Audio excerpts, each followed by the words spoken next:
নবজাতকের জন্ডিসের ক্লিনিক্যাল ব্যবস্থাপনা ৩ গুরুতর হাইপারবিলিরুবিনিমিয়া ফটোথেরাপি ইমুনোগ্লোবুলিন বা তীব্র বিলিরুবিন এনসেফালোপ্যাথি এবং ক্রনিক ট্রাস প্রতিরোধ করার জন্য বিনিময় ট্রান্সফিউশন সঙ্গে চিকিৎসা করা হয়।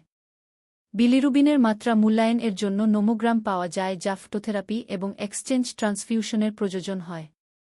নোমোগ্রামের ঝুঁকির কারণ এবং রক্তের বিলিরুবিনের মাত্রার উপর নির্ভর করে ফটোথেরাপি শুরু করা হয়। বিলিরুবিন নিলসবুজ অঞ্চলে 460 থেকে 490 nm সবচেয়ে দক্ষতার সাথে আলো শোষণ করে এবং হয় ফটোআইসোমেরাইজড এবং পিত্তথলিতে বহিষ্কৃত হয় বা লুমিরুবিনে রূপান্তরিত হয় এবং প্রস্রাবে নিঃসৃত হয়। ফটোথেরাপির সময় নবজাতকের চোখ অবশ্যই ঢেকে রাখতে হবে এবং শরীরের পৃষ্ঠের সর্বাধিক পরিমাণ আলোর সংস্পর্শে আসতে হবে। যেহেতু বেশিরভাগ বিলিরুবিন লুমিরুবিন হিসাবে প্রস্রাবে নির্মূল হয়, তাই হাইড্রেশন এবং প্রস্রাব উৎপাদন বজায় রাখা গুরুত্বপূর্ণ। ফটোথেরাপি কনজুগেটেড হাইপারবিলিরুবিনমিয়াতে সুপারিশ করা হয় না কারণ এটি ব্রোঞ্জ বেবি সিন্ড্রোম হতে পারে, যা ত্বক, সিরাম এবং প্রস্রাবের ধূসরবাদামি দাগ দ্বারা চিহ্নিত করা হয়।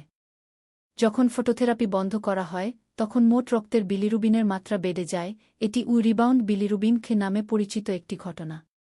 রিবাউন্ড বিলিরুবিন এর স্তরটি ফটোথেরাপির শুরুতে স্তরের চেয়ে প্রায়শই কম হয় এবং ফটোথেরাপির পুনরায় শুরু করার প্রয়োজন হয় না। ফটোথেরাপি